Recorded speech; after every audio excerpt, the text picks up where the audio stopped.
জয় হিন্দ বন্ধুরা, তোমরা দেখছো তোমাদের প্রিয় ইউটিউব চ্যানেল মা অনলাইন পয়েন্ট। আজকে জোর গলায় ভিডিওটা করতে পারছি, তার কারণ একটা শানদার জবরদস্ত আপডেট তোমাদের সামনে নিয়ে এসেছি। যেরকম ভিডিওটা দেখবে একটু প্রথম থেকে লাস্ট পর্যন্ত দেখবে। এবং মা অনলাইন পয়েন্ট 2.0 প্রথম চ্যানেলটা আমাদের ডিলিট হয়ে গেছে, ঠিক আছে, ষড়যন্ত্রের শিকার হয়ে। তোমাদের কাছে একটা রিকোয়েস্ট করব, এই চ্যানেলটাকে সাবস্ক্রাইব করে রেখে দিও, কমপক্ষে আপডেটগুলো সঠিক সময়ে পাওয়ার জন্য। তোমাদের প্রত্যেকটা পদক্ষেপে এই চ্যানেলটা আগের মতো আবার সেম পর্যায়ে কিন্তু সাহায্য করতে চলেছে। তোমাদের বলছিলাম পরীক্ষার ডেট সম্পর্কে যখনই আপডেট আসবে আমি আগে ভিডিও বানাবো। যদি এই ভিডিওটা প্রকাশিত যখন হবে, আমি জানি না কখন প্রকাশিত হবে, তবে এর আগে অবশ্যই 1 ঘন্টা আগে টেক্সটবুক সুপার কোচিং বাংলা চ্যানেলে অবশ্যই ভিডিওটা করে তোমাদের কিন্তু লাইভ করে দিয়েছি, ঠিক আছে। তো চলো তোমাদের শুরু করা যাক ভিডিওটা।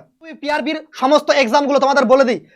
WBPRB, তাই না, WBPRB সমস্ত এক্সাম 2024, তাড়াতাড়ি লিখতে হবে আমাদের 2024, ঠিক আছে। যে তোমাদের পরীক্ষা, তোমাদের হাতে সময় খুব কম, সময় বেশিক্ষণ নেব না। কেপি কনস্টেবল, ঠিক আছে, কেপি কনস্টেবলের যে প্রিলিমস পরীক্ষা সেটা কিন্তু অবশেষে অনুষ্ঠিত হওয়ার একটা ডেট টেন্টেটিভলি ঠিক করা হয়েছে। সেটা কবে সেটা বলে দিচ্ছি, সেটা হচ্ছে সেপ্টেম্বর মাসের সেকেন্ড উইক, ঠিক আছে, সেপ্টেম্বর মাসের সেকেন্ড উইক 2024। এবার যদি বলে দাদা এরপরে কি কি এক্সাম হতে পারে, এরপরে তোমাদের সমস্ত এক্সাম যেগুলো বাকি থাকে সেগুলো হবে কিন্তু পুজোর পর, ঠিক আছে। তোমাদের সময়ের খুব দাম, সেই জন্য তোমাদের ভিডিওটা করলাম খুব তাড়াতাড়ি, ঠিক আছে। যদি ভালো লেগে থাকে অবশ্যই লাইক শেয়ার কমেন্ট অবশ্যই করবে, এবং এর বাইরে যদি কোনো কিছু জানার থেকে থাকে অবশ্যই কমেন্ট সেকশনে জানাবে। আর একটা কথা তোমাদের বলে দিই, অনেকের ফর্ম কিন্তু রিজেকশন হচ্ছে। কি কারণে রিজেকশন হচ্ছে সেগুলো আমরা নেক্সট ভিডিওতে তোমাদের বলবো, part by part official notification সহকারে তোমাদের দেখাবো কি কি কারণে ফর্মগুলো রিজেকশন হচ্ছে।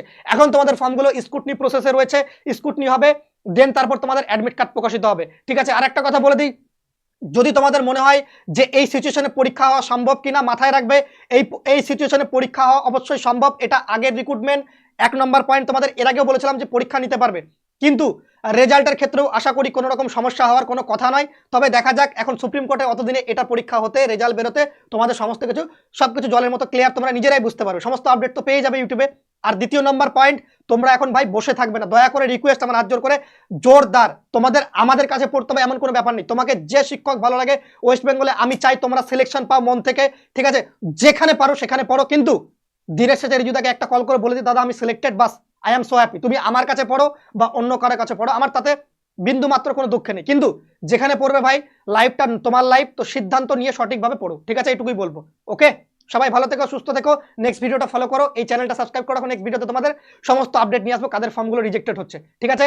লাভ ইউ গাইস, জয় হিন্দ, জয় ভারত, বন্দে মাতরম। একটু লাইক শেয়ার এবং কমেন্ট যদি তোমাদের হাতে সময় থেকে থাকে তাহলে এগুলো করে দিতে পারো। চলো বাই।